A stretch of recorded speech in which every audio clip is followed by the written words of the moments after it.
तो वहीं चंडीगढ़ में जन स्वास्थ्य विभाग के अधिकारियों के साथ आज कैबिनेट मंत्री डॉक्टर बनवारी लाल ने महत्वपूर्ण बैठक की, जिसको लेकर जनता टीवी ने सहकारिता मंत्री से खास बातचीत की है। आइए आपको दिखाते हैं। हरियाणा के जन स्वास्थ्य और सहकारिता विभाग के मंत्री डॉक्टर बनवारी लाल इस वक्त मेरे साथ है। तमाम मुद्दों पर बातचीत करेंगे। सर, अभी हाल ही में जन स्वास्थ्य विभाग की जो आपने बैठक की है, उसमें क्या दिशा निर्देश दिए गए हैं? हर घर तक जो है वो स्वच्छ पानी जो है वो पेयजल पहुंचे, उसको लेकर क्या आदेश दिए गए हैं?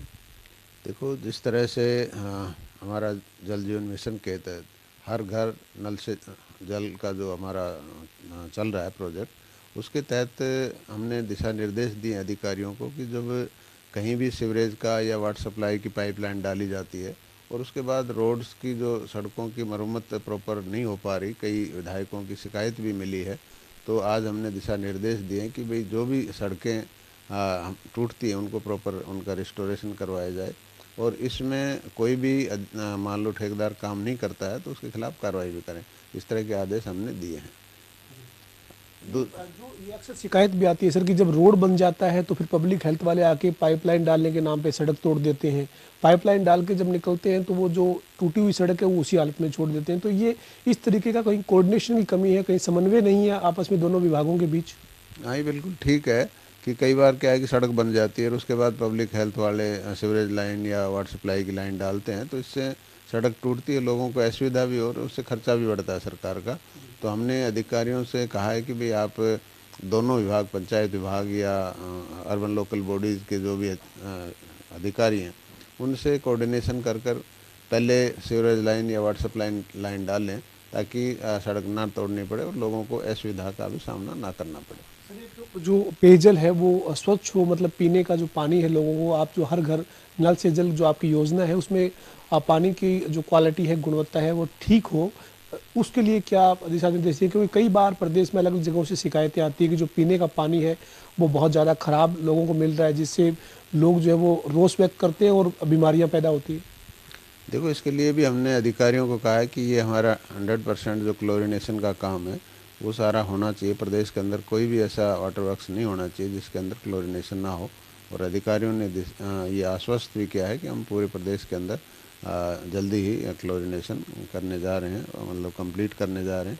वैसे तो चल रहा है लेकिन फिर भी एक मुहिम चलाकर सभी को करेंगे और उनके लिए ये भी कहा है कि समय समय पर सैंपल लें ताकि कहीं गड़बड़ है तो उसको ठीक किया जा सके। इसके अलावा सर, आप मुख्यमंत्री के साथ बीजेपी के विधायक दल की बैठक हुई है और एक बड़ी बैठक जो वो मुख्यमंत्री के साथ हुई है, उसमें भी ये चर्चा हुई है सर कि विधायक भी अब जनसंवाद करेंगे। मुख्यमंत्री सांसदों और मंत्रियों की तर्ज पर अब विधायक भी अपने साथ लगते जिले में जाकर जनसंवाद करेंगे।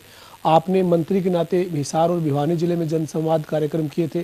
क्या किस तरीके का रोड मैप देखते हैं सर 2024 के मद्देनजर? जो आपकी चुनावी रणनीति है उसमें कितने कारगर, आप किस तरह से आगे बढ़ रहे हैं? देखो, जिस तरह से माननीय मुख्यमंत्री जी ने जनसंवाद कार्यक्रम शुरू किए और उसी तर्ज पर मंत्रियों का भी, विधायकों का भी, सांसदों का भी हुआ है और अब विधायकों को भी कहा गया है कि वो भी अपने जो भी विधानसभा करना चाहें वो दे दें और उनके अंदर जा कर के जनसंवाद कार्यक्रम करें।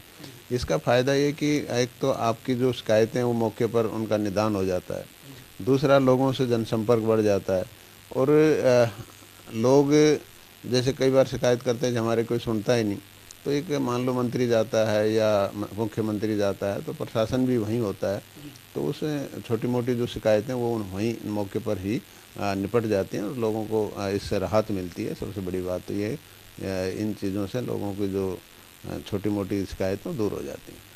अभी मुख्यमंत्री मनोहर लाल ने विधानसभा में घोषणा की थी, उसके बाद जो है वो आदेश भी जारी हो गए हैं, अधिसूचना भी जारी हो गई है और क्लास 1 और 2 की नौकरियों में जो अनुसूचित जाति और अनुसूचित जनजाति के जो अधिकारी कर्मचारी हैं उनको 20% रिजर्वेशन जो है वो मिलेगा। इसका आदेश जारी हो गया है।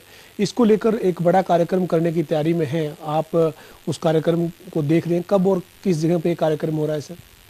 देखो, माननीय मुख्यमंत्री जी ने बहुत बड़ा काम किया है, एक इतिहास रचने का काम किया है और उस काम के लिए हम एससी समाज के सभी लोग 28 अक्टूबर को इंद्रधनुष स्टेडियम जो हमारा पंचकुला है उसके अंदर ये प्रोग्राम करने जा रहे हैं और सभी जो हमारे समाज के लोग हैं और जो भी ABC के कैटेगरी के अधिकारी कर्मचारी हैं उन सब को भी बुलाएंगे और वो सब लोग हम सब लोग मिल करके माननीय मुख्यमंत्री जी का आभार प्रकट करेंगे कि उन्होंने ऐसे समाज के लिए जो विधानसभा के अंदर जो घोषणा की थी उसको अमली जामा पहनाया और उसकी अधिसूचना जारी की। तो इसका प्रोग्राम हम कर रहे हैं।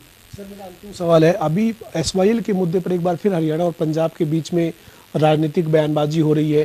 पंजाब सरकार ने इसके लिए विशेष आपात सत्र जो है वो विधानसभा का बुलाने की तैयारी की हुई है और उसके ऊपर अंदर ये SYL के मुद्दे पर ही जो वो पंजाब के राजनीतिक दल चर्चा करने वाले हैं। तो आप क्या मानते हैं सर कि हरियाणा को, खासतौर पर आपका जो क्षेत्र है दक्षिण हरियाणा, उसको उसके हिस्से का पानी मिलेगा या ये मुद्दा इसी तरीके से राजनीति की भेंट चढ़ता रहेगा? देखो, मैं यही कहूँगा कि जिस तरह से माननीय सुप्रीम कोर्ट ने आदेश दिए हैं कि पंजाब और हरियाणा सरकार आपस में मिल करके और पंजाब को SYL के निर्माण में सहयोग करना चाहिए, तो ये पंजाब सरकार को जो माननीय सुप्रीम कोर्ट के आदेश हैं उनकी पालना करनी चाहिए, उनका सम्मान करना चाहिए, मैं यही कहूँगा। हमारे साथ हरियाणा के जन स्वास्थ्य और सहकारिता मंत्री डॉक्टर बनवारी लाल थे, जिन्होंने तमाम मुद्दों पर बातचीत की है। खासतौर पर उनका ये कहना है कि मुख्यमंत्री ने जो क्लास A और B की नौकरियों में जो 20% का जो रिजर्वेशन अनुसूचित जाति और अनुसूचित जनजाति के अधिकारी कर्मचारियों को दिया है, इसको लेकर एक बड़ा कार्यक्रम 28 अक्टूबर को महर्षि वाल्मीकि की जयंती के मौके पर पंचकुला में होगा, जिसमें मुख्यमंत्री का आभार व्यक्त किया जाएगा। वीडियो जर्नलिस्ट विजेंद्र सिंह के साथ पवन सिंह और जनता TV, चंडीगढ़।